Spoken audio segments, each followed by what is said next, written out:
पाता फर्काइन्छ होइन, पाता फर्काउने हो पहिला। अब सिडिओ के भन्छ, म पाता फर्काउँछु। मेरो भनाइ के भने पहिला पाता फर्का अनि मात्रै बोल यस्तो कुरा। यो नेताले जस्तो बोल्दै हिँड्ने हो सिडिओले।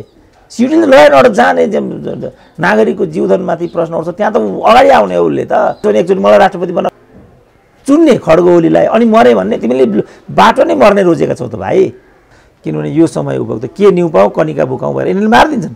यिनी मलाई यहाँ भनिरहेछन् डाक्टर साहब तपाईँ सतर्क हुनुहोस्, किनभने कोरोनाको नाममा नक्कली ट्रिटमेन्ट तपाईँ विरुद्ध पनि भएर कुलमान तपाईँहरू जस्तो मान्छे अहिले बाँच्नुपर्ने छ, कृपया तपाईँहरू सतर्क रहनु मलाई भनिरहेछ। भनेपछि अब गोविन्द केसी त मैदानमा छन्, किन सिन्धुलीमा यति भन्दै गएर मास्टर कुट्दियो। मलाई नै चाबेलमा कुटिरहेको थिएँ, क्रान्तिकारीकै नेतृत्व थियो। जब हामीले त्यस्तो किसिमको संस्कार अभ्यास गरेका छौँ भने अनि कहाँबाट हामीले आफ्नोपना विकास गर्न सक्छौँ त? संविधान मात्रै छ भने त भएन नि। त्यसो भने संविधान फालिदिनुपर्छ जनताले उठेर। खै त अनुभूत गरे खै त जनता। त्यसो भने सुतेर बस्ने भने त मर्नु पर्यो कि त क्यास्ट्रोले भने जस्तो कि समाजवाद होइन मृत्यु भयो। तिमीलाई बाँच्ने हो भनेदेखि समाजवादी बाटोबाट उत्पादनमा जुट, होइन भने तिमी मर्छौ भनिदिएको छ उसले। र नभन्दै उसले परिणाम के दियो भने एक घर एक डाक्टर गरिदियो। हामी पनि एक घर एक डाक्टरको मेथडमा जाउँ न त। केमा हाम्रो खर्च भइरहेछ त अहिलेसम्म? तपाईँ के भन्न ठान्नुहुन्छ? सबका सब मान्छेहरू मूर्खै होला नि त। म त ठान्दिनँ सबका सब मान्छे मूर्ख होला नि भन्न ठानिन्न। प्रधानमन्त्रीले जस्तो म मात्रै जान्ने अरू सबै मूर्ख भन्ने कुरामा म आफू चाहिँ छैन। त उनीहरू जम्मै सुतेर बसेका छन् भने हामी के गर्नु भयो ल भनिदिनु त? हामीले त यहाँ छाती फुटाए पनि केही हुँदैन। हामीले त डे वानदेखि भनिरहेको छौँ यो विधि गलत छ। यहाँ चाहिँ कम्युनिस्ट क्रान्ति भनेका छन्, दुनियाँका छोरालाई रोल्पामा डोल्पामा लगेर लडाएका छन्, आफ्नो छोरालाई पनि लडाएका छन् त। देख्नु भएको छ कसैले लडाएको तपाईँले? कोही पनि औषधि केही छैन। त्यहाँ म्याक्सिमम गर्ने भने भेन्टिलेटर हो, भेन्टिलेटर छैन। अनि तपाईँ किन जानुहुन्छ त नर्भिक अस्पताल? के काम छ त्यहाँ तपाईँको? तर मैले भनेर भएन नि। त्यसो भन्दा भन्दै मैले आफ्नो परिवारको सदस्य गुमाएँ, म आफै गुमेँ भने त्यसको क्षतिपूर्ति कसले दिन्छ त? भोलि मान्छेको क्षतिको पनि पूर्ति हुन्छ त कहिले? म व्यक्तिगत रूपमा फेरि के आह्वान गर्छु भने आई एम स्योर कि सबै नेपालीका गुरुहरूले आफ्नो छोराछोरीलाई अङ्ग्रेजी पढाउँछन्। सबै यो आयुर्वेदिकका छोराछोरीहरूले पनि आफ्नो छोराछोरीलाई मेडिकल नै पढाउँछन्। उनीहरू चाहिँ चुप लाएर मुख साँधेर बस्ने। अनि तपाईँ जति मलाई पगार्नु भयो भने म के झर्छ भाउ यहाँ? किनभने यो क्षेत्र नै मेरो होइन। तर तपाईँ एउटा सुरेन्द्र केसीले समाज थाम्ने, एउटा डाक्टर सुन्दरमणिले स्वास्थ्य थान्ने भए अनि यो यत्रा विज्ञ विशेषज्ञहरूको के काम भयो? त सुरुमै भनेको थिएँ डाक्टर सुन्दरमणिलाई चाहिँ स्वास्थ्य उपप्रधानमन्त्री बनाऊ, उनको चाहिँ नेतृत्वमा एउटा मेडिकल डाक्टरहरूको टिम बनाऊ। मैले डाक्टरको नामै देखेँ, डाक्टर केदार नरसिंह केसीको नाम लिएको थिएँ, डाक्टर भोराजीको नाम ल्याएको थिएँ। चाइनामा यो उत्पन्न भयो, चाइनामा एउटै सहरमा मात्रै यो कसरी केन्द्रित रह्यो, वुहानमै मात्रै यो केन्द्रित रह्यो। यस्तो कसरी भयो? मानिलिउँ पुरै झ्यापै बोरामा हालेर चाहिँ बाकसमा हालेर थुनेर राख्यो भने जस्तो त्यहाँ देखिएको छ। नेपालकै कुरा साहुहरूकै कुरा गर्दाखेरि पनि विनोद चौधरी सबभन्दा ठुलो साहु उनी नै थलिए भन्ने कुरा छ। भनेपछि यो रोगले त तपाईँ मलाई गर्ने धनी गरिब त यसले भन्दैन होला। हाम्रो राष्ट्रिय नीति संस्कार चिन्तन धारा यी होइन त बाबु? किन हामी यसमा जोड लगाइराखेका छौँ? आफूलाई चिनौँ न हामी। त्यस कारण अहिले चाहिँ हामीले फलानो तिलानो आयुर्वेदिक नन आयुर्वेदिक भनेर लडाइँ झगडा गर्ने होइन। जसरी भए पनि this time we have to save our own. हामी बच्यौँ भने ठिक छ, भविष्यमा यो चाहिँ अभ्यासबाट यो चाहिँ अनुभवबाट निरन्तर पनि गर्न सकिने, तर कहिलेसम्म गर्न सकिने भन्ने बिर्सो भयो यहाँ। किनभने 2022सम्म यो जान्छ कि भन्ने छ। त्यसो भने हामीले 2022सम्मै लकडाउन गर्ने त। एउटा प्राडो गाडी किन्नु पऱ्यो भने 2 करोड लाग्दो रहेछ। एउटा प्राडो किन्नेले 5वटा चाहिँ भेन्टिलेटर भेन्टिलेटर किन्ने बजेट छैन। उहाँहरूले एउटा भेन्टिलेटर किन्नु भएको छैन। अब यो पनि होइन उहाँहरू भन्नुहुन्छ भने कोसँग यो क्यामेरासँग डिबेट गर्ने त हामीले? आमाको दुध खाने बच्चालाई सरेन भने अनि अरूलाई कसरी सर्दो? यो के हो, कसरी हो, यो कसरी हुन्छ? साँच्चै भनौँ भने ग्यारेन्टी छैन। म आज डाक्टर साहबसँग कोभिड-19 कोरोनाको विषयमा सानो छलफल गर्ने विचारमा छु। जस्तो यो कोभिड-19 अहिले कोरोना महामारी वात्तै बढ्या छ र समाजमा यो कोरोनालाई लिएर 2 थरी तर्कहरू आउन थाले डाक्टर साहब। एक थरीले यो बनावटी भ्रष्टाचार गर्ने WHO अमेरिकाको बिल गेट्स यिनीहरूको डिजाइनमा यो कोरोना चाहिँ यसरी संसारभर आतङ्कको रूपमा ल्याइएको हो, यो कोरोना महामारी होइन कोरोना महाआतङ्क हो भनेर भनिरहेछन्। डाक्टर साहबले कसरी लिनु भएको छ यसलाई? अब त्यो हुन पनि सक्छ, तर अब पश्चिमी जगतको त्यत्रो पङ्क्ति हामी जस्तो मूर्ख होला भने जस्तो पनि मलाई त्यति विश्वास लाग्दैन। किनभने त्यहाँ त एउटा पारदर्शिता चाहिन्छ, त्यहाँ त एउटा तथ्य सत्य चाहिन्छ, त्यहाँ त अरू कुराहरू चाहिन्छ नि, वैज्ञानिकहरू हुन्छन्। अरू चाहिँ सोसियल अभियन्ताहरू हुन्छन्। हामी जस्तै चाहिँ खालि पार्टीको झोला मात्रै बोकेर हिँड्ने लठुवा मात्रै को जत्था त त्यहाँ त होला भने जस्तो त मलाई लाग्दैन। त्यसकारण म ट्याक्कै त्यो मध्ये एउटा कितामा स्वयंलाई उभ्याउनु चाहिँ उचित सम्झिन्न अथवा अपरिपक्वता नै ठान्छु। केही कुरामा चाहिँ मलाई पनि अचम्म लाग्छ, जस्तो चाइनाबाट यो उत्पन्न भयो, चाइनामा एउटै सहरमा मात्रै यो कसरी केन्द्रित रह्यो, वुहानमै मात्रै यो केन्द्रित रह्यो, यस्तो कसरी भयो? मानिलिउँ पुरै झ्यापै बोरामा हालेर चाहिँ बाकसमा हालेर थुनेर राख्यो भने जस्तो त्यहाँ देखिएको छ। त्यसकारण कतिपय अवस्थामा चाहिँ यो मलाई पनि शङ्कास्पद लागेको छ, त्यो कुरा सत्य हो। तर ठ्याक्कै यो केही पनि होइन, ठ्याक्कै यो व्यापार मात्रै हो भन्ने कुरामा एब्सोल्युटली उभिन चाहिँ सजिलो छैन। WHO को भूमिका मलाई पनि अनौठो लाग्छ, त्यो कुरा सत्य हो। जस्तो नेपालमा त किटानै गरेर यति मर्छन् भनेर सङ्ख्या कहाँबाट थाहा पाउँछन् उनीहरू? यस्तो शङ्का नेपालकै कुरा अहिले चाहिँ युनिभर्सिटी अक्सफोर्ड युनिभर्सिटीको म्यानेजमेन्टले ल्याएको भनिएको छ। 49,000 मान्छे मर्छन्, डरलाग्दो 81% मान्छे चाहिँ यो त केही होइन भन्ने कुरा इन्फेक्टेड हुन्छन् भन्ने छ। WHO ले पनि लोकल WHO ले त्यही कुरा भनिरहेको छ। के भनेको यिनीहरूले त होइन आतिनु पर्दैन, विश्वका संरचनाहरू छन्, WHO छ, तपाईँहरूको सरकार छ, अनुशासित हौँ भन्नु त यो पर्थ्यो। तर यिनीहरू त मर्छौ मात्रै तिमीहरू, यहाँ यति हुन्छ। यो भनाइबाट चाहिँ यो प्रोपेगेन्डामुखी जस्तो चाहिँ देखिन्छ। तर अब ठ्याक्कै यो हो यो होइन भन्नु चाहिँ मलाई लाग्छ उनीहरू जस्तै हुनुहुन्छ। उनीहरू जस्तै हुनु चाहिँ मलाई लाग्छ त्यो मूर्खताको बाटो हुन्छ, त्यो बाटो हामीले लिनु उचित छैन अहिले। यो किन पनि भनियो भने डाक्टर साहब, नेपालमै केही अभियन्ताहरूले मास्क, सेनिटाइजर र औषधिजन्य कुराहरू फार्मास्युटिकल्स कम्पनीहरूको यसमा ग्रान्ड डिजाइन छ। मलाई उहाँहरूले भने तथ्य, यो कतिको तथ्यपूर्ण हो थाहा छैन, विश्वमा राजनीतिक दलहरूलाई जति डोनेसन दिइन्छ सबैभन्दा बढी डोनेसन दिने फार्मास्युटिकल्स कम्पनीहरू हुन्छन्। अरू विश्वका सबै कम्पनी एकातिर, फार्मास्युटिकल्स कम्पनी एकातिर राख्ने नि उनीहरूले नै बढी दिन्छन्। त्यसकारण राजनीतिक प्रभावमा फार्मास्युटिकल कम्पनीहरू छन् र यो भित्र ठुलो अरबौँ खरबौँको चलखेलको लागि यस्तो भइरहेछ भनेर उहाँले भन्नुभयो। तर कोरोना केही पनि होइन, मास्क पनि आवश्यक छैन, सेनिटाइजर पनि आवश्यक छैन भनेर त्यस्ता खालका अभिव्यक्तिहरू आउन थाले। अब यसलाई कसरी लिने? होइन, त्यो त जादुमय भनाइ हो। जादुवालको पछाडि चाहिँ नलागौँ, ज्योतिषीहरूको पछाडि पनि लाग्नु उचित हुँदैन। विज्ञान नै महत्त्वपूर्ण कुरा हुन्छ यो सन्दर्भमा। मेरो चाहिँ भन्नु यो सन्दर्भमा के छ भनेदेखि, यो भन्नेहरूको पङ्क्तिभित्र पनि त डाक्टर होस्, अभियन्ताहरू हुन्, मानवाधिकार कर्मीहरू हुन्, जान्ने बुझ्ने मानिसहरू हुन्, विभिन्न पार्टीका विभिन्न विचारका मान्छेहरू मरेका छैनन् नि घाँटे। तिनीहरू चाहिँ के हेरेर बसेका छन् त? एउटा व्यापारीले मात्रै ख्यापै तपाईँले भने जस्तो यसो गरेर त होइन होला नि त। त्यहाँ पनि त टिम हुन्छ होला, त्यहाँभित्र पनि मान्छे हुन्छन् होला, त्यहाँभित्र पनि छोराछोरी भएका आमा बाबुहरू हुन्छन् होला। अनि हामीलाई मात्रै यो रोगले पक्र्ने, उनीहरू मात्रै संरक्षित बस्ने, त्यस्तो त हुँदैन होला। जस्तो नेपालकै कुरा, साहुहरूकै कुरा गर्दाखेरि पनि विनोद चौधरी सबभन्दा ठुलो साहु, उनी नै थलिए भन्ने कुरा छ। भनेपछि यो रोगले त तपाईँ मलाई गर्ने धनी गरिब त यसले भन्दैन होला। त्यसकारणले यो प्रोपेगेन्डामुखी पनि हो कि भन्ने खतराबाट हामी बस्नुपर्छ। निरपेक्ष रूपमा यो यस्तो ऊ यस्तो भन्नुभन्दा पनि म चाहिँ आधिकारिक संस्थाहरूलाई ध्यानाकर्षित यहाँ गराउन छ। जस्तो WHO कै कुरा भयो, नेपालमा सरकारकै कुरा भयो, तपाईँले मेडिकल सेक्टरको कुरा गर्नु, त्यहाँ पारामेडिकल छ, मेडिकल काउन्सिल छ, लयरहरू छन्, मानवाधिकार आयोग छ। तपाईँ के भन्न ठान्नुहुन्छ? सबका सब मान्छेहरू मूर्खै होला नि त? म त ठान्दिनँ सबका सब मान्छे मूर्ख होला नि भन्न ठानिन्न। अरूमा पनि बुद्धि छ होला भन्न ठानेर सोध्छु। प्रधानमन्त्रीले जस्तो म मात्रै जान्ने अरू सबै मूर्ख भन्ने कुरामा म आफू चाहिँ छैन। तर नि यो चैतको 11 गतेदेखि नेपालमा पहिलो चरणको लकडाउन सुरु भयो, यो साउनको पहिलो हप्तासम्म जारी रह्यो। त्यसपछि फेरि सरकारले खोल्यो अनि वात्तै सङ्क्रमित बढेपछि फेरि अहिले निषेधाज्ञा काठमाडौँ उपत्यकासहित धेरै ठाउँमा निषेधाज्ञा छ।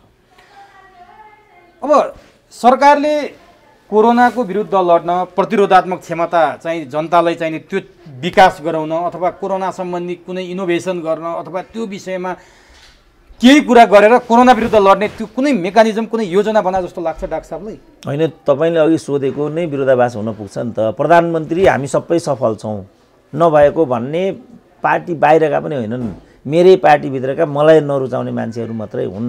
यो खालको प्रधानमन्त्रीको सन्तोष छ, एकै सन्देश छ। अब मेरो भनाइ चाहिँ के भने, यहाँ प्राध्यापक सङ्घ छ, मेडिकल काउन्सिलको कुरा अघि मैले भने, नेपाल बार छ, पत्रकार महासङ्घ पनि होला, के हेरेर बसेका छन् त यी सबै? सरकारले चाहिँ के हेरेको छ भन्ने कुरा होइन, सरकारले त सबै गर्यो अरे नि त, अघि भनिहाल्नु भयो नि त। होइन, हामीले त गरेको छैन भनिरहेको छु, प्रधानमन्त्रीले गर्नुभयो, गरेको छु भन्नुभयो। त्यही त। अब त्यसो भने त त्यहाँभित्र पनि त एमपीहरू छन्, त्यहाँभित्र पनि काउन्सिल अफ मिनिस्टर छ, एथोरिटी छन्, ब्युरोक्रेटहरू छन्, त्यता डक्टरहरू छन्, त के हेरेर बसेका छन् त उनीहरू? भ्रष्टाचार भयो, ओम्नीले औषधि ल्याउने न्युमा भ्रष्टाचार गरियो, रक्षा मन्त्री उप प्रधानमन्त्री ईश्वर पोखरेल मुछिनु भयो, विष्णु रिमाल मुछिनु भयो, औषधि आर्मीलाई लिने जिम्मा दियो, त्यहाँ पनि भ्रष्टाचार भयो, औषधि आएन, अझै सबै औषधि आएन, सबैतर्फ भ्रष्टाचार मात्रै देखिएको छ त डाक्टर साहब। 12 अर्ब खर्च भयो, कहाँ भयो भने ओइ बाबा, उनीहरूले प्रधानमन्त्रीले मानेनन्, भ्रष्टाचार भएको पनि मानेनन्, सम्धि ल्याउनु पनि सही हो भने, यस्तो गर्नु पनि काहीँ पनि उहाँले त स्वीकार गर्नु भएन। अब हामीले त्यसपछि हेर्ने ठाउँ भनेको अघि मैले भने विभिन्न सङ्घ संस्थाको कुरा गरेँ, मेडिकल काउन्सिलदेखि लिएर नेपाल बार, पत्रकार महासङ्घसम्मको मैले कुरा गरेँ, हो कि होइन? अब त्यसपछि हामीले हेर्ने महत्त्वपूर्ण ठाउँ भनेको प्रमुख प्रतिपक्ष हो। त उनीहरू जम्मै सुतेर बसेका छन् भने हामी के गर्नु बाबु ल भनिदिनु त? हामीले त यहाँ छाती फुटाए पनि केही हुँदैन। हामीले त डे 1 देखि भनिरहेको छौँ यो विधि गलत छ, प्रधानमन्त्रीको क्लेम झुटो हो। हामीले डे 1 देखि यो कुरा भनिराखेको छ। अहिले लड्ने बेला होइन, उहाँहरू तारन्तार लडिरहनु भएको छ। यो उहाँहरू लडाइँ नै छैन भन्नुहुन्छ, उहाँहरू चाहिँ सरकारको असफलतै छैन भन्नुहुन्छ। अब तपाईँ तथ्याङ्कबाट भन्ने हो भने गत वर्ष मात्रै उहाँहरूले 6 अरबको चाहिँ सवारी साधन किन्नु भएको रहेछ।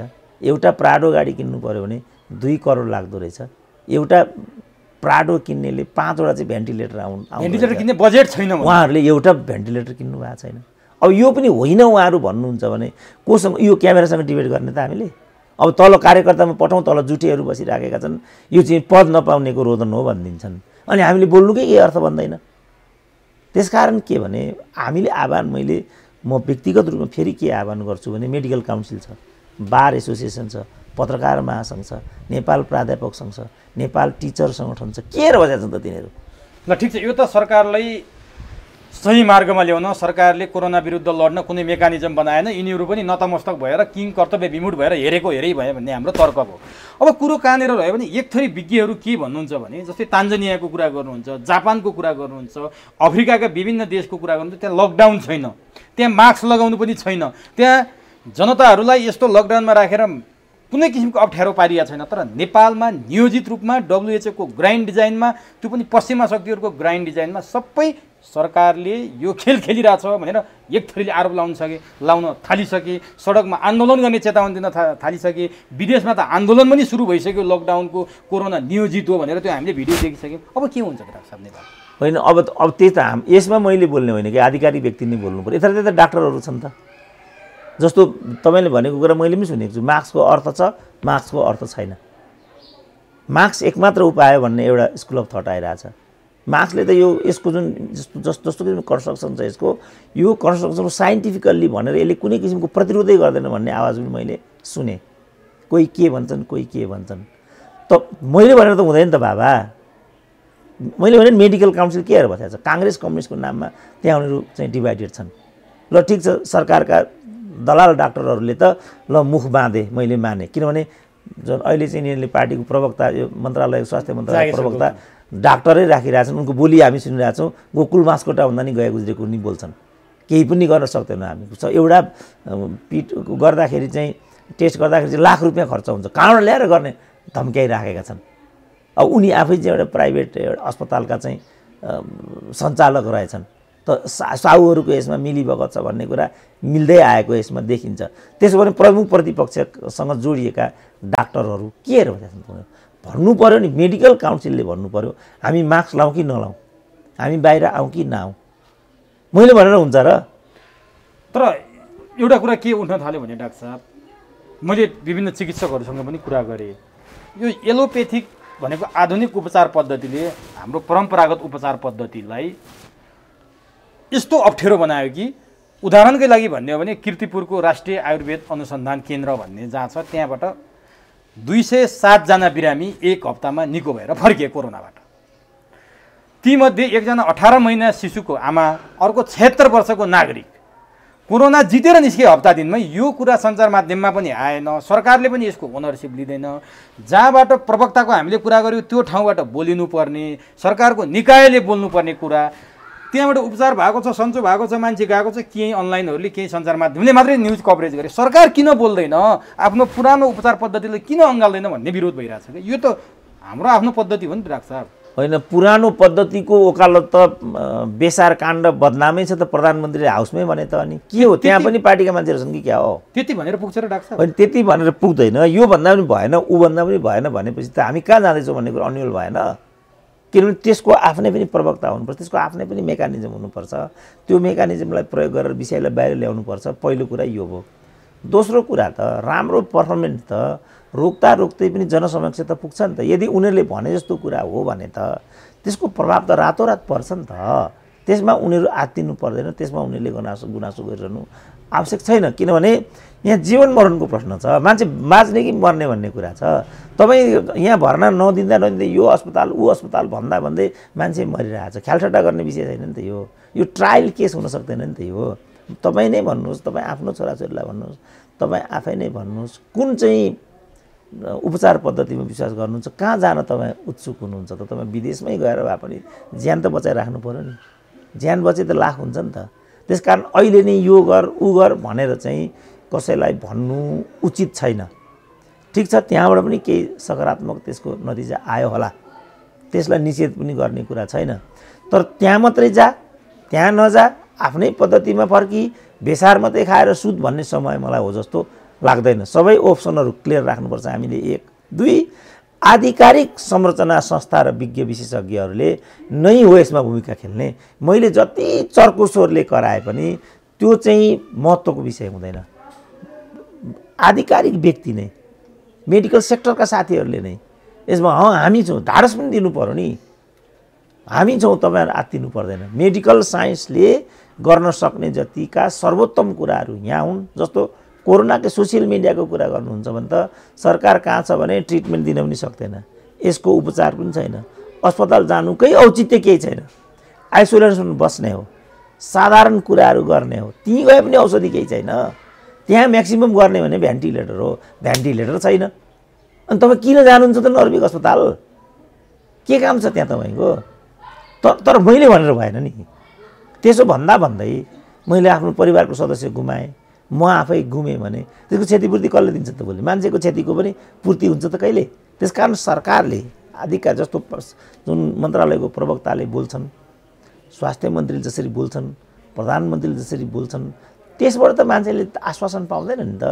त्यो विधिबाट होला भने जस्तो मलाई यही कुरा हो के भने एउटा विश्वव्यापी सङ्क्रमण हो। यसको विरुद्धमा हामीले भने जस्तो चाहिँ उपचार विधि र औषधि पाइरहेको स्थिति छैन। प्रतिरोधात्मक क्षमता यसको एकमात्र विकल्प छ। सोसियल डिस्टेन्सिङ गरौँ, मास्कको प्रयोग गरौँ, सतर्क बनौँ। योभन्दा त यसको कुनै पनि विधि छैन त उपचार। चीनको सबैभन्दा पहिला अघि पनि हाम्रो चर्चा भयो, चीनको वुहानबाट यो रोग फैलियो। चीनले प्राकृतिक पद्धति, उपचार पद्धति जो आफूले पहिलेदेखि पौराणिक परम्परागत पद्धति अँगालेको थियो, त्यो पद्धतिलाई चीनले अँगाल्यो। त्यो अँगालेपछि चीनमा धेरै कुरा सफल भयो भन्ने हामी तथ्याङ्क पाउँछौँ क्या। हामीसँग पनि आफ्नो पद्धति छ, हामीसँग हजारौँ प्रकारका जडीबुटी छन्। त्यो जडीबुटीलाई हामीले हाम्रै भान्सामा, प्रधानमन्त्रीले नै भन्नुभएको थियो, हाम्रै भान्सामा आयुर्वेदको हब छ, त्यसलाई प्रयोग गर्न सक्यौँ भने एलोपेथिकमा भर पर्नु पर्दैन। डाक्टर साहबले भनिसक्नुभयो कुनै औषधि उपचार केही पनि छैन। यही उपचार पद्धतिलाई, आफ्नै उपचार पद्धतिलाई प्रमोट गरौँ, यो विश्वको लागि नयाँ हुनसक्छ भनेर भनिरहेछन् नि त डाक्टर साहब। अनि त्यसो भने 3 जना मन्त्रीहरू, रक्षा मन्त्री, स्वास्थ्य मन्त्री र गृहमन्त्रीले पिसिआर टेस्ट गरे, नेगेटिभ भयो भनिरहेछ। किन उनीहरूले पिसिआर टेस्ट गरेको त? किन चाहिँ बेसारको झोल खाएर उतार्नु नपर्यो? के कुरा भन्नुभयो तपाईँले? होइन, सरकारकै समर्थन भएन हाम्रो आयुर्वेदमा। सरकारले हेल्थ चेकराई गर्यो, विदेशीहरूबाट प्रभावित भयो, एलोपेथिक औषधि किन्न सरकारलाई हतार छ, त्यहाँबाट कमिसन आउँछ। आयुर्वेदको औषधिबाट कुनै कमिसन आउँदैन, त्यसकारण सरकारले यो नाटक गरिरहेछ भन्छन् के। अब त्यो सरकारले मिल्दै मिलेन नि त। तपाईँ एकातिर तर्क के गर्दै हुनुहुन्छ भने हाम्रो पुरानो पद्धतिलाई हामीले अवलम्बन गरेनौँ, अर्काको पद्धतिमा हामी गयौँ। किन पुरानो पद्धतिमा जस्तो तपाईँले चाहिँ आज मैले एकजना डाक्टरसँगै कुरा गरेको थिएँ डाक्टर साहब, यो आयुर्वेदका डाक्टर होइन, डाक्टर पनि त अब त्यही त भने अब आयुर्वेदिकले आयुर्वेदिक स्कुल अफ थटबाट भन्ने भए, एलोपेथिकले एलोपेथिक स्कुल अफ थटबाट भन्ने भए, आधुनिक पद्धतिमा विश्वास गर्नेले आधुनिक पद्धतिको कुरा गर्ने भयो, धामी झाँक्रीमा विश्वास गर्नेले धामी झाँक्रीको पद्धतिलाई अगाडि लिएर आउने भयो। अब अहिले मैले भनेको चाहिँ के भने अहिले त जीवन मरणको प्रश्न छ, यो त कुनै ट्रायलको प्रश्न छैन नि त। यहाँ त मर्ने कि बाँच्ने भन्ने कुरा छ, आफै आफ्नो शाखा सन्तान। त यस्तो बेलामा ट्रायल गर्ने अवस्थामा ठिक छ, समानान्तर रूपमा कतिपय ट्रायलका कुराहरू केहरू जस्तो अहिले भ्याक्सिनकै कुरा आइरहेको छ, अरू कुरा आइराखेका छन्, सँगसँगै लिएर जाउँ त्यो कुरा छँदैछ। तर यसलाई तुरुन्तै मेन स्टिमिङ गरेर यही कुरामा जाउँ भनेर ठोकियो भनेदेखि भरे त्यो प्रत्युत्पादक भयो भने त्यसको जिम्मेवारी कसले लिन्छ त? जहाँसम्म चाइनाको कुरा छ, चाइनाले त के गर्यो भनेदेखि सबैलाई चाहिँ उसले चाहिँ क्वारेन्टाइनमा राख्यो। एकजनालाई मात्रै राखेन, वान अललाई राख्यो। वान अललाई राखेर जो रोगी थिए रोगीहरूलाई चाहिँ उसले स्कुटनी गर्यो र निरोगी मानिसहरूलाई स्कुटनी गरिदियो र त्यसमा ऊ सफल भयो। उसको मेथड यो हो। त्यसमा उसले परम्परागत औषधि प्रयोग गर्यो कि त्यसमा उसले चाहिँ अरू विधिहरू प्रयोग गर्यो कि त्यसको सत्य तथ्य त ल्याउनु पऱ्यो नि त बाहिर। त यो विधिमा हाम्रो यहाँ जस्तो भनौँ न, हामीले चाहिँ ट्याक्कै उल्टो गरेका छौँ। हामीले एकैचोटि लकडाउन हो, जनतालाई खबर पनि नगरिकन हामी लकडाउनमा गयौँ। त्यसपछि चाहिँ कहिलेसम्म लकडाउन जाने भन्ने कुरा भयो, हामी ओपनमा आयौँ, फेरि हामी लकडाउनतिर गइराखेका छौँ। त हाम्रो नीति अस्पष्ट छ नि त। यसमा सुरुमै विज्ञ विशेषज्ञहरूको सहायता लिएर प्रधानमन्त्रीले ठ्याक्क यो पोजिसन हो।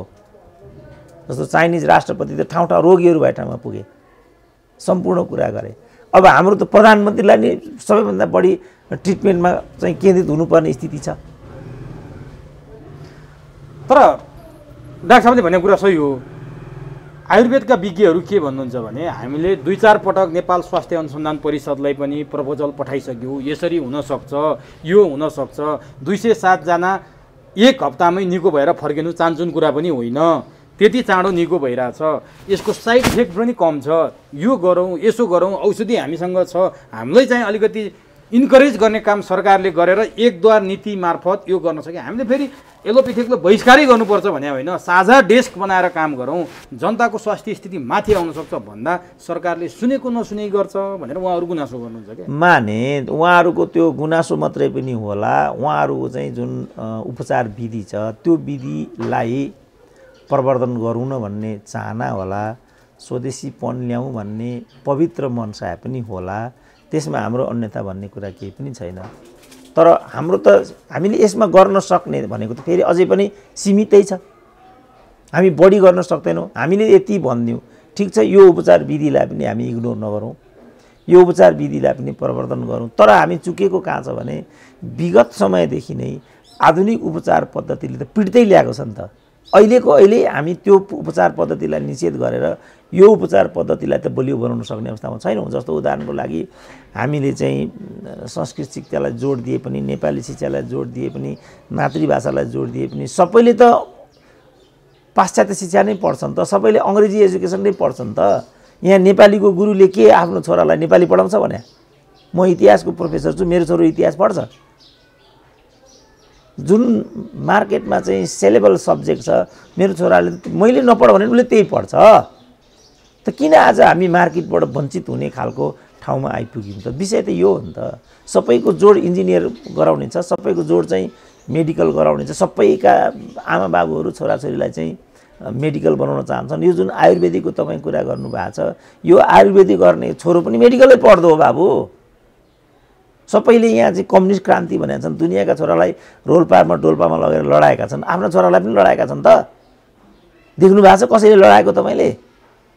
त्यसकारण यो त चाहिँ पाखण्ड हो। अरूलाई चाहिँ छोराछोरीलाई रोल्पामा लगेर शहीद बनाउने अनि आफ्ना छोराछोरीलाई अमेरिकामा लगेर चाहिँ अमेरिकी शिक्षा दीक्षा दिने, यो त पाखण्ड हो यो। तर एउटा सकारात्मक कुरो मैले यही बहस गर्ने क्रममा के पाएँ भने डाक्टर साहब, जस्तो डाक्टर सुन्दरमणि दीक्षित, उहाँ एलोपेथिकको डाक्टर हुनुहुन्छ, डाक्टर साहबले राम्रोसँग उहाँलाई नजिकबाटै चिन्नुहुन्छ। उहाँले सबैभन्दा पहिला कोरोनाको बारेमा, कोरोनाले यस्तो रूप लिँदैछ है, भयावह स्थिति आउन सक्छ भनेर सरकारको कान ठाडा नहुँदै, चेतना सरकारको त्योतर्फ नआउँदै उहाँले बोल्नु भएको थियो। पक्राउ गर्नेसम्मका कुरा गर्यो सरकारले, उहाँले बोलिसकेपछि उहाँले पनि के गर्नुभएको थियो भने हामीसँगै यही कार्यक्रममा एउटा जल नीतिको अभ्यास गराउनु भएको थियो, जो आयुर्वेद र पूर्वीय दर्शनसँग त्यो सम्बन्धित रहेछ क्या।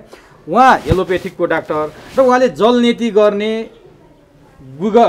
गागल गर्ने होइन, यो सबै गर्दाखेरि यो तरिकाले कोरोना चाहिँ घाँटीमा बस्ने हो, यो खास गुड ल्याउने यहाँ हो, नाकमा हो, यो जलनीति गर्दाखेरि उहाँले गरेर अभ्यासै गरेर देखाउनु भएको थियो। यो तरिकाले यो हाम्रो पूर्वीय दर्शन हो, पूर्वीय सभ्यता हो, हाम्रो आफ्नो उपचार पद्धति हो। आज अमेरिका, युरोपले पनि यो गरिरहेछ जलनीति, उहाँले गरेर देखाइदिनु भएको थियो। यसलाई के भन्नुहुन्छ? अनि यो त प्रिकर्सनरी हो, यो त प्रिकर्सनरी। र उहाँले के यो यसको के हुन्छ अरे भने यो फोक्सोमा सङ्क्रमण गर्न चाहिँ 4 दिन लाग्छ अरे। हजुर। र नाकमा पनि यो रहने भयो, घाँटीमा पनि यो 4 दिनसम्म रहने भयो। र यसलाई हामीले ती चाहिँ चेक गर्न सक्यौँ भने फोक्सोतर्फ सङ्क्रमण हुँदैन। त्यस कारण यो चाहिँ प्रिकसनरी हो के यो किनभने यसको त कुनै पनि औषधि छैन त। यसको त तपाईँको शरीरसँग भएको प्रतिरोधात्मक जे क्षमता हो, त्यो प्रतिरोधात्मक क्षमताबाट तपाईँले जित्न सक्नुभयो, कोरोना जित्नुभयो। जित्न सक्नु भने तपाईँले जित्न सक्नु भएन भनेपछि यो उहाँले भनेको चाहिँ प्रिकर्सनरी। मानिलिउँ यहाँ गएर चाहिँ बसेको छ कीटाणु, यहाँ गएर बसेको छ कीटाणु, त्यसलाई तपाईँले त्यहाँ मारिदिन सक्नुभयो भने त त्यो अगाडि बढेन नि त। त्यसको लागि उहाँले चाहिँ प्रिकर्सनरी मेथडको लागि त्यो कुरा भनेको हो।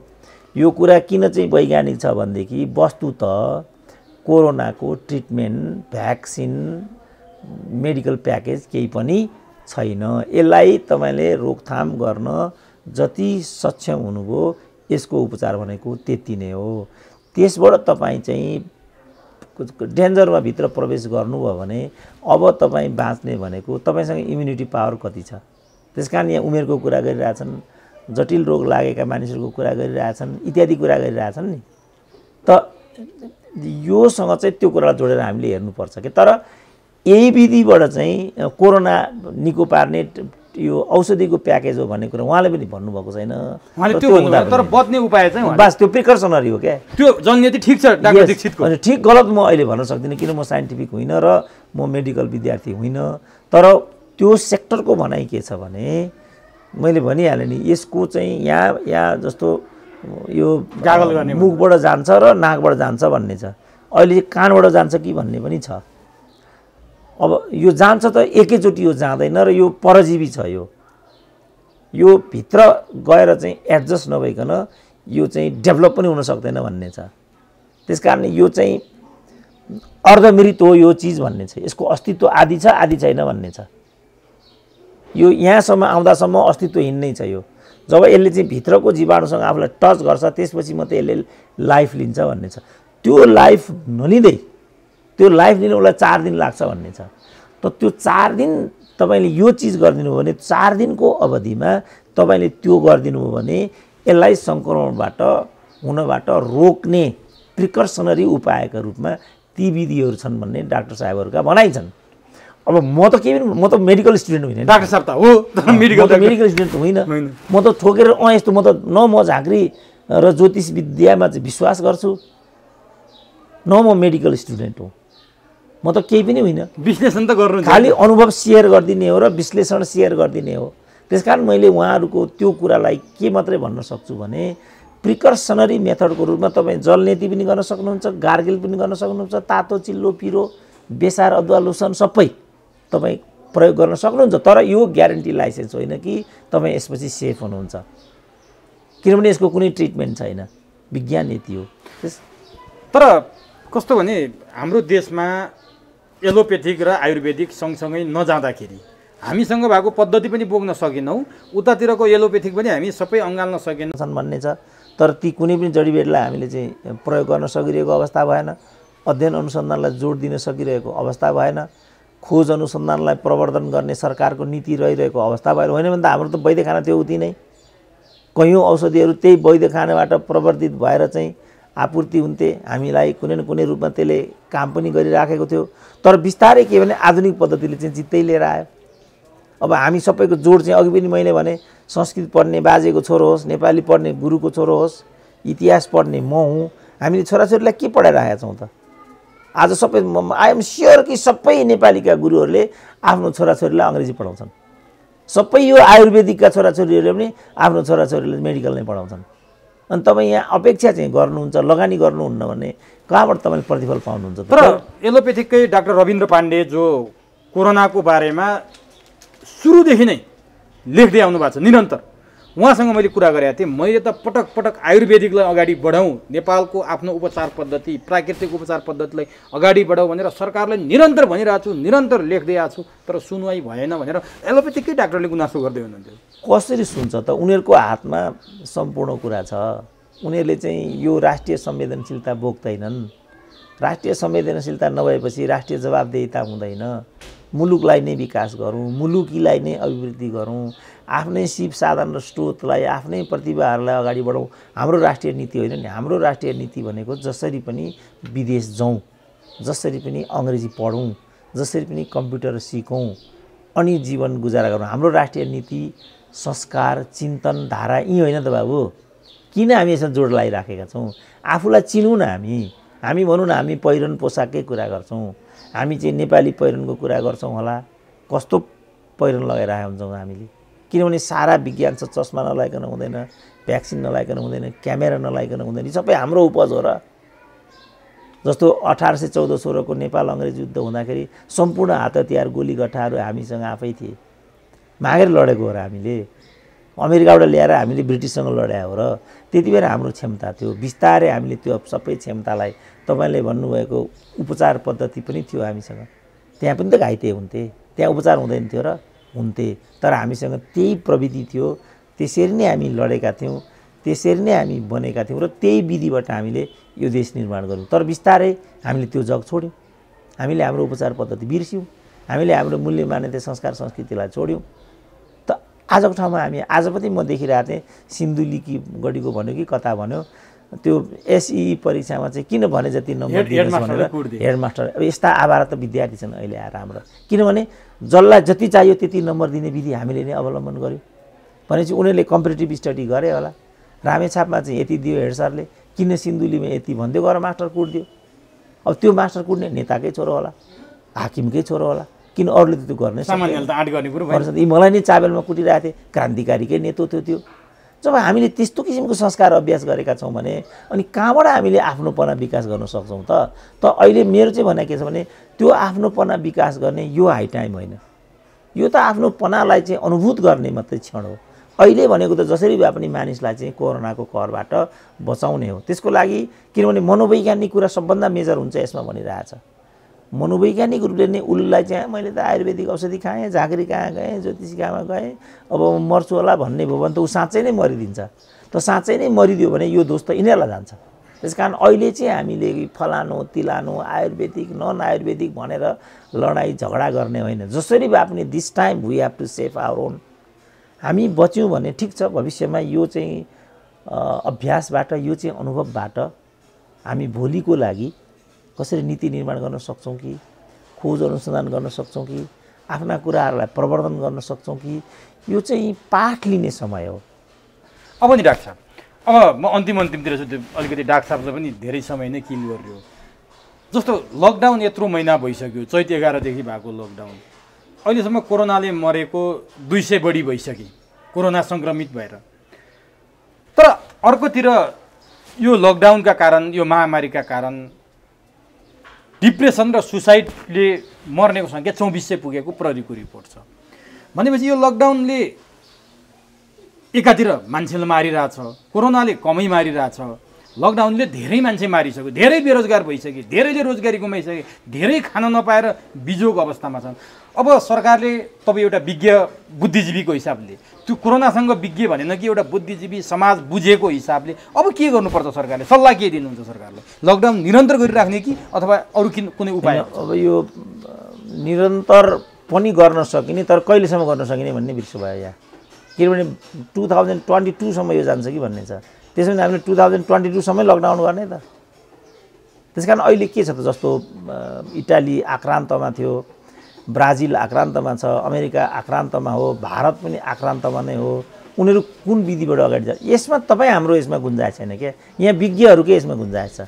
यत्रो मेडिकल विज्ञहरूसँग प्रधानमन्त्रीले पटक पटक छलफल गर्नुभयो, 20को 19 भएन, मर्ने मान्छे झन् बढिरहेछन्, कोरोनाको सङ्क्रमित झन् बढिरहेछन् भनेपछि त अब सबैको तर्फबाट सोध्नुपर्ने बेला आएन? होइन, त्यहाँ उहाँले विज्ञहरू लानुभयो जस्तो मलाई लाग्दैन। उहाँले चाहिँ आफ्नै वरिपरिका मान्छे लानुभयो जस्तो लाग्छ। जति मैले चिनेको छु हाम्रो डाक्टर समीर मणि बाहेक चाहिँ आफ्नै मान्छे वरिपरिका मान्छे लगेको भन्ने मेरो आफ्नो एनजिओका मान्छेहरू फलाना मान्छेहरू त्यहाँ मैले अनुहार केही सबै त अब यसो एक दुईवटा देखेकोमा धेरै त्यहाँ विज्ञ उहाँहरू ए बाबा मैले भने मेडिकल काउन्सिल के को लागि हो त?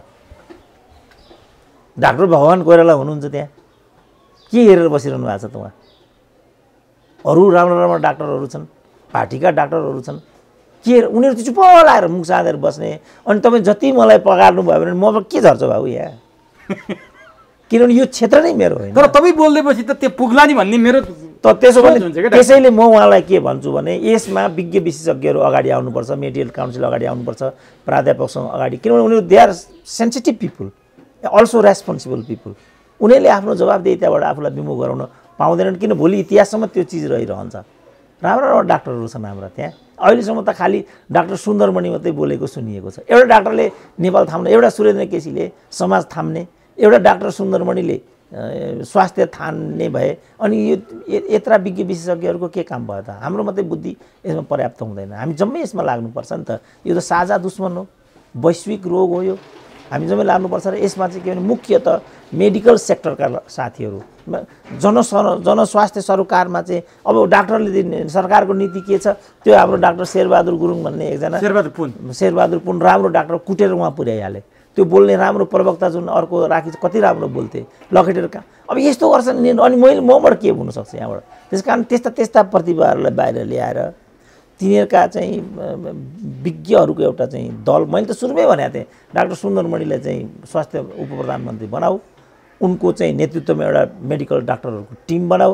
मैले डाक्टरको नामै देखेको थिएँ, डाक्टर केदार नरसिंह केसीको नाम लिएको थिएँ, डाक्टर भोराजीको नाम ल्याएको थिएँ, अनि डाक्टर यो हाम्रो सन्दुक रुहितको नाम लिएको थिएँ मैले। डाक्टर हाम्रो ती सब बाहिर छन्, यो कहाँ छन् अहिले त? यहाँ त अब सल्लाहकार भनेर चाहिँ समाज विज्ञानमा काम गर्ने मानिसहरू लगेर उपारिरहनु भएको छ। आफ्नो पार्टीका चाहिँ भजन मण्डलीहरूलाई लगेर त्यहाँबाट केही कुरा आउँछ, मलाई लगेर केही कुरा आउँछ? आउँदैन नि केही पनि। किनभने साइन्सले के भन्छ, अहिलेको लेटेस्ट ट्रेन्ड के छ, अरू कुराहरू के छन्, त्यो पो यसमा आकर्षित हुने विषय हो। र अनि यो चिन्ता बस्ने झाँक्री बस्ने कुरा जोखना हेरेर निकाउने रोग हो यो। भने यो त विज्ञहरूबाट हुने कुरा भयो। अब लकडाउनले मारमा परेका जनता छन्, जो जागिर गुमाएका छन्, जसले आज बिहान खाए साँझ के खाम भन्ने छ, बच्चा बच्ची केले पाल्ने भन्ने छ, चाडपर्व आउँदैछ, सारा कुरा बर्बाद भएको छ। तिनीहरूलाई चाहिँ कसरी हेर्ने? सरकारले त हेर्दैन कोही। भने त्यो त विश्वव्यापी रूपमा उनीहरूलाई प्याकेज दिने यो नीति छ। विश्वव्यापी रूपमा क्षतिपूर्ति दिइएको छ, सबैको घरबाट पनि तिरिएको छ। ठाउँ ठाउँबाट मसँग पनि साथीहरू चाहिँ सम्पर्कमा छन्, कहीँ पनि यस्तो छैन जहाँ क्षतिपूर्ति दिएको छैन। यहाँ ठ्याक्कै उल्टो भयो। सुरुमा यिनीहरूले हठात चाहिँ लकडाउन गरिदिए र रकम इत्यादि त 12-13 अरब चाहिँ गइसक्यो भन्ने छ। अब दिने बेला त यो हो नि त। अब दिने बेला उनीहरू हात बाँधेर बसेका छन्। अब सरकार केही पनि गर्न सक्दैन, खुल्लम खुल्ला भन्छन् हामी टेस्ट गर्न सक्दैनौँ, हामीलाई सोर्स लाएर चाहिँ पिसिआर टेस्ट गर्ने बाध्य नपाएर भनेर प्रवक्ता भन्दैछन्। हो, त्यसो भएको हुनाले केही म जति तपाईँ दुनु भयो भने यसमा म केही पनि मेरो यहाँ पक्रिँदैन क्या। किनभने यो मेरो बुतैमा के छैन, म सबै नेपाली जनताको चाहिँ सद्भावना चाहन्छु। तर डाक्टर साहबले यति बोलिदिनु भने सरकारको ध्यान आकर्षण हुन्थ्यो भन्ने ती सर्वसाधारणले सोच्छन् कि डाक्टर साहब तपाईँको बोलीले कम्तीमा त्यो वेट राखिदिन्छ भन्ने सर्वसाधारणको इच्छा हुन्छ, आकाङ्क्षा हुन्छ र म यो कुरा सोध्दैछु। त्यो जस्तो भनौँ न, श्रमिकहरूकै चाहिँ यिनीहरूले चाहिँ रोयल्टी यहाँ काट्ने गरेको 20-2200 रुपियाँ चाहिँ लिने गरेको रहेछ। त्यहाँ चाहिँ 6 अरब रुपियाँ चाहिँ सङ्कलित रहेछ। त्यो खर्च गरेकै छैन, आफै पैसा तिरेर आउनु परिराखेको छ। अब मलाई भन्नुहुन्छ भने नेपाली जनताले यो राज्य सत्ता बनेदेखि तपाईँलाई फोन गरेर अनुरोध गर्छन् होला जस्तो लाग्छ मलाई। विदेशमा कुरै नहुन्, धेरै म बोलिसकेको हुनाले त्यतातिर म गइनँ। त्यस कारण मैले भनेको के भने त्यो चाहिँ 6 अरबको चाहिँ फन्ड छ। त्यो फन्ड अहिले उनीहरूले प्रयोग गरिरहेका छैनन्। अब उनीहरूले चाहिँ 51,000 चाहिँ श्रमिकहरू बाहिर ल्याए, त्यसमा चाहिँ 3.5 अरब रुपियाँ चाहिँ खर्च भएको भन्ने छ, खालि प्लेन फेयरमा मात्रै। त्यो तरिकाले चाहिँ मान्छे बाहिरबाट आइरहेको स्थिति छ, आफ्नै पकेटबाट उनीहरूले खर्च गरिरहेका छन्। कोरोना रोकथामको नाममा पैसा जम्मा गरे, त्यो कहाँ कति जम्मा भयो केही थाहा छैन, कसैलाई थाहा छैन। अब एउटा भेन्टिलेटर किनेको छैन भन्ने छ, त्यो पैसा कहाँ गयो भनेर भन्दा 12 अर्ब खर्च भयो भनेर भनिदिन्छ, सक्यो। अब त्यस कारण मैले भने हाम्रो त किनभने हाम्रो हैसियत पुगेन नि त। त्यसो भने प्रमुख प्रतिपक्ष के हेरेर बसेको छ त? प्रमुख प्रतिपक्ष अन्तर्गतका बौद्धिकहरू के हेरेर बसेछन्। मेडिकल डक्टर हुँदैनन्, पार्टीको फलाना भने हिजो पद खाने बेलामा त 101 अगाडि आउँथे त। कहाँ छन् त तिनीहरू चाहिँ? हाई टाइम हो now they have to speak. यिनीहरूको भूमिका चाहिँ अहिले राष्ट्रले खोजिराखेको छ। हामीले त एउटा सोसियल साइन्समा सकेको 30 वर्षदेखि गरिराखेका छौँ। त्यही पनि पदको लागि भनेर अमेरिकादेखि जुठेहरू कराइराखेका छन्। यहीँ पनि डङ छाती पिट्छन्। त्यसो भने प्रोपर मान्छे आउनु त भाइ अगाडि बोल। डाक्टर साहब, एउटा समाजमा के भ्रम छरिएको छ भने नि अहिले यो कोरोना भनेको आफन्तले देखाइँदैन, कोरोना सङ्क्रमितलाई गोप्यमा उपचार गरिन्छ। कोरोना लाग्यो भनेर अङ्ग प्रत्यङ्ग निकालेर त्यो मरेपछि पनि भेट्न दिइँदैन, गोप्यमै जलाइन्छ अथवा गाडिन्छ। त्यो अङ्ग प्रत्यङ्ग चाहिँ निकाल्ने खेल भइरहेछ भनेर हाम्रै यही सामाजिक सञ्चार माध्यमहरूमा केहीले अन्तर्वार्ता दिएको पनि सुनियो। के साँच्चै त्यस्तो होला त डाक्टर साहब? अब त्यो चाहिँ सामाजिक अपराधीहरू हिजो पनि थिए, आज पनि छन्, यो सन्दर्भमा नि हुन सक्छन्। तर महत्त्वपूर्ण कुरा चाहिँ के आयो भने हाम्रो यो सिन्धुपाल्चोकको पूर्व मन्त्री मोहन बहादुर बस्नेतको बुवा बित्नुभयो 84 वर्षको उमेरमा। हजुर। सद्गत गरिसकेपछि कसैले चाहिँ हल्ला चलाइदियो कि बुढोलाई कोरोना थियो भनेर। तर यो आफै राजनीतिक साजिस अन्तर्गत भएको र मिडियाकै सेक्टरबाट यो कुरा उठाएर चाहिँ विषाक्त बनाइएको भन्ने छ। आज चाहिँ सम्पूर्ण कुरालाई चाहिँ राजनीतिक रूपले हेर्ने यो पनि प्रवृत्ति हाबी भएको म देखिराखेको छु। त्यसपछि बानेश्वरको केस तपाईँलाई थाहै छ, स्वास्थ्यकर्मीमाथि अभद्र व्यवहार भयो। चितवनको केस पनि तपाईँलाई थाहा छँदैछ। त नेपाली समाज कहाँ पुगिराखेको छ? के गरे हो यसले? रोग भन्ने कुरा तपाईँलाई लाग्ने मलाई नलाग्ने भन्ने हुन्छ? मेरोमा त्यो लाग्यो भने अनि यो टोलै, तर सरकार नै मैदेवी क्षेत्र निषेधित भन्छ। के भने हो त्यो? यहाँ चाहिँ पहिलो जो सुत्केरी महिला चाहिँ बितिन् सिन्धुपाल्चोकमा, तिनलाई कोरोनाबाट भन्ने छ, तर तिनको बच्चालाई चाहिँ त्यहाँ भइराखेको छैन। सर्छ भन्ने ग्यारेन्टी पनि केही छैन। जब आमाको दुध खाने बच्चालाई सरेन भने अनि अरूलाई कसरी सर्दो? यो के हो, कसरी हो, यो कसरी हुन्छ? साँच्चै भनौँ भने ग्यारेन्टी छैन। बरु हामीले चाहिँ त्यतातिर आफूलाई अनुसन्धानमा केन्द्रित गरेर संवेदनशील भएर जवाफदेही भएर त्यसबाट अनुभव लिँदै पाठ सिक्दै अगाडि बढ्नुपर्नेमा तेरो मेरो यहाँ त्यहाँ फलानु भनेर जुन गाँड कोराकोर गर्ने, बिरामीहरूलाई चाहिँ के भने दुध कार्ने, बिरामीहरूलाई चाहिँ अहिले मानिस सबै के भनिरहेछन् भने कोरोनाभन्दा खराब त समाज मेरो अगाडि तेर्स्यो भनिरहेछन्। अब डक्टरहरू कोरोना विरुद्ध लड्दैछन्, समाज डक्टर विरुद्ध लडेको मानिसहरुमा देखियो। यस्तो पनि कुनै मान्छेले गर्ने यस्ता मूर्खलाई अब सिडिओ के भन्छ, म पाता फर्काउँछु। मेरो भनाइ के भने पहिला पाता फर्का अनि मात्रै बोल। यस्तो कुरा यो नेताले जस्तो बोल्दै हिँड्ने हो सिडिओले। सिडिओले ल एन्ड अर्डर जाने नागरिकको जीवधनमाथि प्रश्न उठ्छ त्यहाँ त अगाडि आउने हो उसले, त उसँग त्यो अधिकार छ। पाता फर्काइन्छ होइन, पाता फर्काउने हो पहिला। किनभने डाक्टर बसेको घर चाहिँ त्यसो भने भोलि डाक्टरले के मुखले चाहिँ ट्रिटमेन्ट गर्छ त? अब विदेशबाट फोन गरेर मैले के भन्छन् भने डाक्टर साहब सोधिदिनुहोस् प्रश्न, हुने खानेले त बसेर मजाले खाएका छन्, लकडाउन लाए पनि उनलाई खुल्लै छ, नलाए पनि खुल्लै छ, खाना पाएकै छन्। गरिबले के भयो होला, गरिबको बिचल्ली के होला, एकचोटि बोलिदिनु पर्दैन भनेर भन्छन्। होइन होइन, प्रष्ट छ। यो स्वास्थ्यको अधिकार, शिक्षाको अधिकार र बाँच्न पाउने अधिकारलाई चाहिँ नेपालको संविधानले ग्यारेन्टी गर्छ। यो जम्मै संविधानमा मात्रै छ त्यो संविधान मात्रै छ भने त भएन नि। त्यसो भने संविधान फालिदिनुपर्छ जनताले उठेर। खै त अनुभूत गरे, खै त जनता। त्यसो भने सुतेर बस्ने भने त मर्नु पर्यो कि त कि क्यास्ट्रोले भने जस्तो कि समाजवाद होइन, मृत्यु भनेको छ नि त उनले त। तिमीलाई बाँच्ने हो भनेदेखि समाजवादी बाटोबाट उत्पादनमा जुट, होइन भने तिमी मर्छौ भनिदिएको छ उसले। र नभन्दै उसले परिणाम के दियो भने एक घर एक डाक्टर गरिदियो। हामी पनि एक घर एक डाक्टरको मेथडमा जाउँ न त। केमा हाम्रो खर्च भइरहेछ त अहिलेसम्म? अब विधि नै त्यही छ त। के भने डाक्टर हुनको लागि 80 लाख खर्च चाहिन्छ, गरिबसँग त 80 लाख त हुँदैन। विधि नै हाम्रो ठुलो मात्रै बाँच्ने छ भनेदेखि अनि गरिब कहाँबाट बाँच्छ त? अब गरिबलाई बाँचाउन चाहेको भने त्यसो भने एकचोटि मलाई राष्ट्रपति बनाऊ, इमरान खान चुन्ने खड्गो ओलीलाई, अनि मरे भन्ने। तिमीले बाटो नै मर्ने रोजेका छौ त भाइ। राष्ट्रपति चुनिदिएपछि सबैको घरमा डाक्टर आउँछ, डाक्टरले चुनिदिएपछि हो त। त्यो बाटो होइन, त्यो बाटोबाट अरू क्युबाले गर्न सक्दा हामीले गर्न नसक्ने भन्ने छ त? चाइनाले गर्न सक्छ, हामीभन्दा गरिब छ चाइना हिजोसम्म। त्यो पनि एउटा टिबेटिनले चाइनाको बारेमा नबोल भन्यो, लाल बुजकडहरू चाहिँ त्यहाँ पनि हुँदो रहेछन्। तर सत्य के हो भने चाइना र हाम्रो इकोनोमिक स्टाटस त बराबर थियो त। तर अहिले चाइना त्यहाँ पुग्यो, हामी माग्नेको माग्ने रह्यौँ। अब म अन्तिममा डाक्टर गोविन्द केसी जुम्ला माथि हिमाली जिल्लाहरूतिरै अहिले उपचार गर्दै हिँडिरहनु भएको छ। एकदमै त्यो सबैले देखेको कुरा हो, त्यो सामाजिक सञ्जालमा पनि देखे। तर प्रहरीले सामाजिक सञ्जालमा डाक्टर साहबले भिडियो हेर्नुभयो होला, डाक्टर केसीमाथि दुर्व्यवहार गर्ने, नजरबन्दमा राख्ने, उहाँलाई चाहिँ त्यहाँ मानसिक तनाव दिने गरेका कुराहरू सार्वजनिक भइरहेछन्। डाक्टर साहबले कसरी लिनुभएको छ? म डाक्टर गोविन्द केसीलाई के आह्वान गर्छु भने यो उपयुक्त समय होइन, उहाँले तुरुन्त आफ्नो कार्यक्रम ड्रप गरेर काठमाडौँ फर्किनुपर्छ। किनभने यो समय उपयुक्त के न्यु पाऊ कनिका बुकाउँ भएर यिनीहरूले मारिदिन्छन्। यिनीहरू त संवेदना शून्य भएका मानिसहरू हुन्। यिनी मलाई यहाँ भनिरहेछन् डाक्टर साहब तपाईँ सतर्क हुनुहोस्, किनभने कोरोनाको नाममा नक्कली ट्रिटमेन्ट तपाईँ विरुद्ध पनि भएर कुलमान तपाईँहरू जस्तो मान्छे अहिले बाँच्नुपर्ने छ, कृपया तपाईँहरू सतर्क रहनु मलाई भनिरहेछ। भनेपछि अब गोविन्द केसी त मैदानमा छन्, नक्कली ट्रिटमेन्ट गरेर तपाईँहरूले नै मारिदिनु त्यस्तो मलाई सजेसन छ। त्यस्तो त भनेदेखि आज त एउटा असुरक्षाको स्थिति छ, यसलाई त बहाना मिलिरहेछ। फेरि के छ भने अहिले त स्थिति त उपयुक्त छैन नि त। यही समयमा उहाँले चाहिँ जुन अनसनको प्रक्रिया हो त्यो थाल्ने यो उपयुक्त समय होइन मैले देख्दाखेरि पनि। उहाँले यो ड्रप गर्नुपर्छ, समय आउँछ, जिउ रहे लाख हुन्छ। अहिले हामीले शक्ति सञ्चय गर्ने हो, यिनीहरूसँग जोरी खोजेर अब हामी बाँच्न सक्दैनौँ अहिले भनेको यो विरुद्ध। किनभने योभन्दा पनि डरलाग्दो त रोग आइसक्यो त। केपी ओलीको सरकारभन्दा पनि भयावह त कोरोना छ त। अहिले हामीले कोरोनाको विरुद्ध लड्ने हो, सरकार विरुद्ध लड्ने कुरालाई अहिले थाँती राख्ने हो। डाक्टर गोविन्द केसीले मैले देख्दा गर्ने अहिलेलाई यही नै हो, त्यो उपयुक्त हुँदैन। हस् डाक्टर साहब समय दिनुभयो, ल राजनीतिक र कोरोनाको बारेमा व्याख्या विश्लेषण गरेर आम दर्शकलाई जनतालाई सुसूचित बनाइदिनु भयो, यसको लागि तपाईँलाई हार्दिक धन्यवाद। ल हस्, धन्यवाद।